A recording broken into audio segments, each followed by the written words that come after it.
తాడేపల్లి ఆయన ఇంటికి వెళ్ళడం ఇవన్నీ చూస్తుంటే నిజంగానే జగన్మోహన్ రెడ్డి గారికి జిందాల్ గారికి చిత్తశుద్ధి ఉంది స్టీల్ ప్లాంట్ పట్ల. ఇక వేగంగా స్టీల్ ప్లాంట్ కట్టేస్తారు, పూర్తయిపోతుంది అని అందరం అనుకున్నాం. కానీ అసలు విషయం జిందాల్ గారు జగన్ గారు ఇద్దరూ కలిసి కాదంబరి అనే ఒక మహిళని ఎలా కట్టడి చేయాలి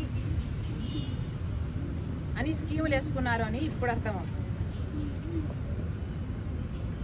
మామూలు స్కీములు కాదు, ప్లాన్లు కాదు, మాస్టర్ ప్లాన్.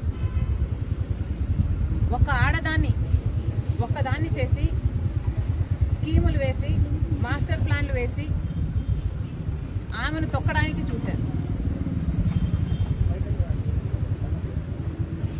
J&J గుర్రాలు పెట్టారు. జగన్ గారు జిందాల్ గుర్రాలు పెట్టి ఒక్క మహిళని అడ్డుకోవడానికి ఎదుర్కోవడానికి అన్ని స్కీములు వేసి దాన్ని ఎలా ఆచరణలో పెట్టారో ప్రజలందరూ చూశారు. మీకున్న బుర్రలు, మీకున్న మెదడు, మీ స్కీమ్లు అన్ని కడప స్టీల్ ఫ్యాక్టరీ కోసం పెట్టునుంటే కనీసం కడప స్టీల్ ఫ్యాక్టరీ పూర్తయిపోవు నీ పాటు. కానీ మీకు చిత్తశుద్ధి లేదు కాబట్టి కడప స్టీల్ ఫ్యాక్టరీ కట్టాలి అనే చిత్తశుద్ధి జగన్ గారికి కానీ జిందాల్ గారికి కానీ లేదు కాబట్టి ఇంతవరకు ఒక తట్టెడు మట్టి కూడా తీసి అటు పెట్టింది లేదు. జిందాల్ గారు సజ్జన్ జిందాల్ గారికి జగన్మోహన్ రెడ్డి గారికి ఉన్న సంబంధం గురించి ఆయనే గొప్పగా చెప్పుకున్నారు. అది నిజం కాబట్టే జగన్మోహన్ రెడ్డి గారు జిందాల్ గారికి ఒక కడప స్టీల్ ఫ్యాక్టరీలోని 3500 ఎకరాలు ఇవ్వడమే కాకుండా రాష్ట్రంలో వివిధ ప్రాంతాల్లో ఉన్న మైన్స్ అయితేనేమి, ప్రాజెక్ట్స్ అయితేనేమి ఇవన్నీ కూడా కట్టబెట్టడం జరిగింది. ఎందుకు అని అడుగుతున్నాం. జిందాల్ గారు మన రాష్ట్రానికి ఏం చేశారు కాబట్టి జగన్మోహన్ రెడ్డి గారు ప్రభుత్వ ఆస్తులను కట్టబెట్టారో సమాధానం చెప్పాలి.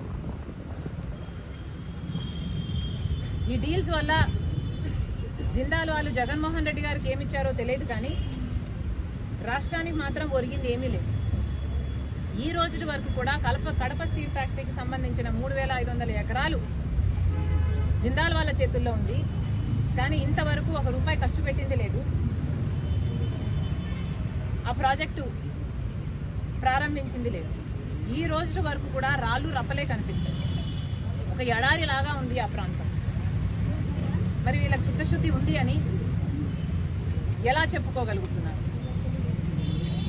బీజేపీ పార్టీ 10 సంవత్సరాలుగా అధికారంలో ఉన్న పార్టీ, 10 సంవత్సరాలుగా ప్రత్యేక హోదా గురించి అయితేనేమి, విభజన హక్కుల్లో మనం ఏ ఒక్కటైనా నెరవేర్చకుండా వెన్నుపోటు పొడుస్తూనే ఉన్నారు, మోసాలు చేస్తూనే ఉన్నారు.